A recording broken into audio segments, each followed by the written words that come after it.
माइंट्री की बात करते हैं, हालांकि रिकवरी आई है इसमें, लेकिन आज एफएनओ के सबसे ज़्यादा गिरने वाले शेयरों में ये शुमार रहा है। आशीष से समझते हैं कि इसका कारण क्या रहा है। आशीष, गुड आफ्टरनून, बताइए। Good afternoon. हाँ, रिकवरी आई है, पर उसके बावजूद 2.5-3% के दबाव के साथ आपको एलटीआई माइंट्री कामकाज करता हुआ नजर आएगा। दरअसल रिपोर्ट सजेस्ट करती हैं कि दिग्गज American bank city group external IT vendors पे अपना डिपेंडेंस रिड्यूस करने की तैयारी कर रहा है। तो जहां वो कुल धंधा अपना जो था वो उसका 50% आउटसोर्स करता था, कहा जा रहा है साल 2025 के एंड तक वो 50% से रिड्यूस करके केवल 20% करने की तैयारी कर रहा है। अपनी इंटरनल टेक कैपेबिलिटीज डेवलप कर रहे हैं, इंटरनल आईटी स्टाफ बढ़ाने की कोशिश कर रहे हैं, और कहा जा रहा है इसीलिए ये सब हो रहा है क्योंकि कुछ रेगुलेटरी कंसर्न्स हैं डेटा गवर्नेंस और रिस्क मैनेजमेंट को लेकर।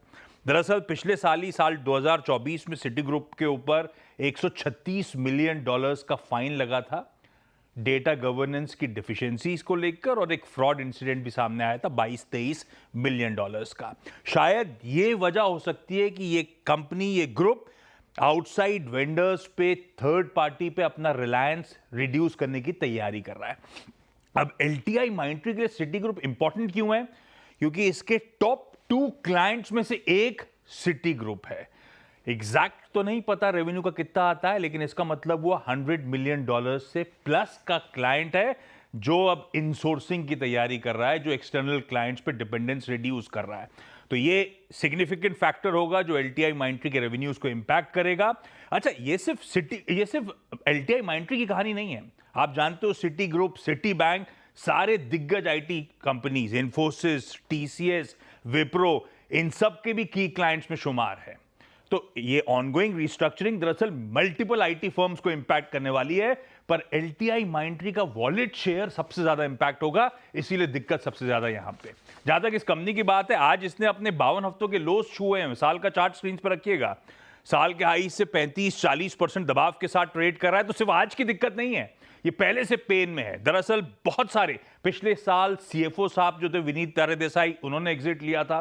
पिछले 3 से 6 महीने में आपने देखा होगा तमाम सीनियर लेवल एग्जिट्स होते हुए नजर आ रहे हैं। हाँ, ये बात अलग है कि उनके रिप्लेसमेंट इस कंपनी ने अनाउंस करें, पर डर लग रहा है स्ट्रीट को कि ये पोस्ट मर्जर शायद ये कंपनी वैसे ही स्ट्रगल कर रही थी, ऊपर से एक की क्लाइंट का इशू आ गया है।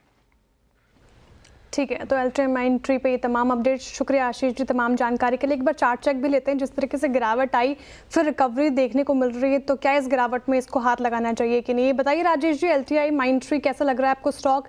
क्या करेंगे? जिनके पास है वो क्या करें, और जो खरीदारी करना चाहते हैं क्या उनको फ्रेश बाइंग की सलाह रहेगी इन लेवल्स पर? श्रेया जी, इसमें दो चीजें हैं। अगर आप यहाँ पे वीकली चार्ट देखते हो तो 4150 4150 से लेके 4000 यहाँ पे एक क्लस्टर बनेगा।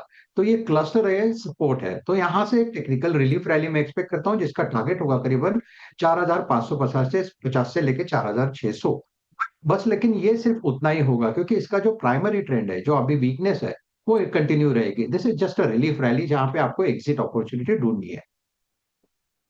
एक एग्जिट अपॉर्चुनिटी ढूंढनी है। फिलहाल स्ट्रेंथ नजर नहीं आ रही एलटीआई माइंट्री में, चार्ट से इंडिकेट कर रहे हैं। लेकिन अनुज जी, आपने सुना आशीष जी को स्टॉक के ऊपर, आपकी क्या राय है, क्या हिदायत ट्रेडर्स साथ ही इन्वेस्टर्स को? देखिए, 37% करेक्ट हो चुका है अपने हाई से ये स्टॉक का। मेरे ख्याल से इसमें एक पागलपन वाली रैली हुई थी, जिसकी वजह से ये निफ्टी का भी हिस्सा बना था। अगर आप इसका स्टॉक देखें, और आज मेरे ख्याल से ये प्राइस जो है इसका, ये 52 वीक लो के काफ़ी करीब होगा। आई थिंक 4239 है 52 वीक लो। मुझे एक बार उसकी डेट पता चल जाए, एक बार वो प्लेट फायर करते हैं, बट आई थिंक काफ़ी करीब हैं टेक्निकली 52 वीक लो के। ये वही, मतलब अभी आज ही एक्चुअली आज ही टेक्निकली इसने 52 वीक लो लगाया और 37% के करीब करेक्ट हो चुका है। देखिए, मैं एक चीज़ कहूँगा, अच्छे स्टॉक्स अगर आप लॉन्ग टर्म में बाय करना चाहते हैं तो यही मौके होते हैं। अभी क्या है, क्योंकि आईटी का सेंटीमेंट ख़राब है, डोनाल्ड ट्रंप का इतना सब कुछ स्टेटमेंट वगैरह आ रहा है, क्या ये स्टॉक इतना ख़राब है कि 37% गिरना चाहिए? चला काफ़ी था ऑब्वियसली, अभी आईटी में एक बेयर मार्केट है तो इस वजह से गिर रहा है। अब इंडेक्स का भी हिस्सा नहीं है। मेरे ख्याल से अभी कुछ जोन में है जहाँ पर आप अगर एक लॉन्ग टर्म इन्वेस्टर हैं तो आप एसआईपी के बारे में सोच सकते हैं, purely as a long term investor. Trader हैं तो अभी हाथ लगाने की ज़रूरत नहीं है बिल्कुल भी, क्योंकि फिर उसमें आप हाथ जला बैठेंगे। यहाँ पर बहुत वीक चार्ट है इसका।